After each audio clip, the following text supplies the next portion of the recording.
Expanded consciousness, reconnect, evolve, ascend. Individualism, consumerism, and progressive success have constrained us to lower consciousness. We yearn to ascend and expand. Learn how. We tend to spend most of our lives being concerned with our survival and with our success. Forgive me for saying this, but in many cases we are more concerned to be successful and achieve recognition, than to care for our loved ones. It's harsh, as all bare truths are. It's a result of us living in states of lower consciousness, and it is this very consciousness that keeps us chained, so that we are unable to, and eventually become unwilling to, go beyond the safe and satisfying comfort zone, which has become the hallmark of our individualistic consumer-centric society and culture. How social structures constrain us to our lower consciousness. Ironically, in an age of expanding opportunities through engineering and technology, we have created a society and culture where practical, unintrospective, and self-justifying thoughts and actions are rewarded, further incentivizing the masses from moving away from their comfort zones. As a result, we observe the following norms: readily avenging ourselves, being responsive to actions that generate immediate happiness, i.e. instant gratification, in favor of sacrifice, shifting blame and finding scapegoats, and being self-fulfilled, and advising and living by an ethos of self-centric lifestyle. Additionally, the news media has made us lock our stores of compassion and empathy. As breaking news come to vividly haunt us, we have become more than ever hoarders of empathic and compassionate energies. These energies are meant to flow out. They are not meant to be stored within the feeble containers that are ourselves. The result is a further suppression of our inner child, that naturally innocent, curious, and playful part of our existence. As these energies ooze and explode out of our beings unnaturally, in self-destructive ways, we feel a void in our existence. Why our spirit strives to ascend and expand our consciousness.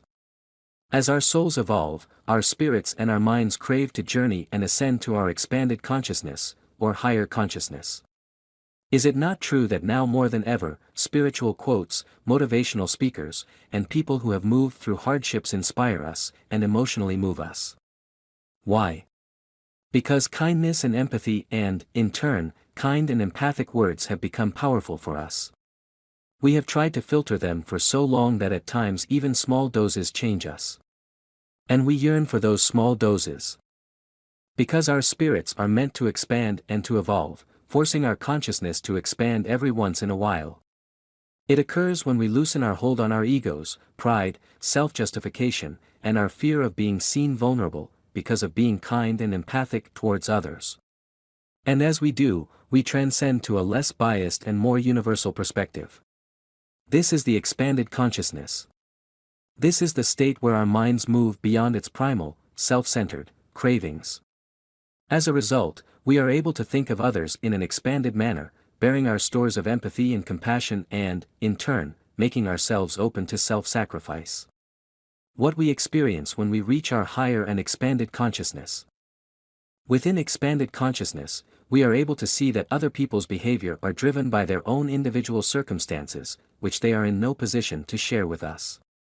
As a result, we see that their actions are not directed towards us, but they are a struggle to simultaneously relay and suppress the voice of their inner child.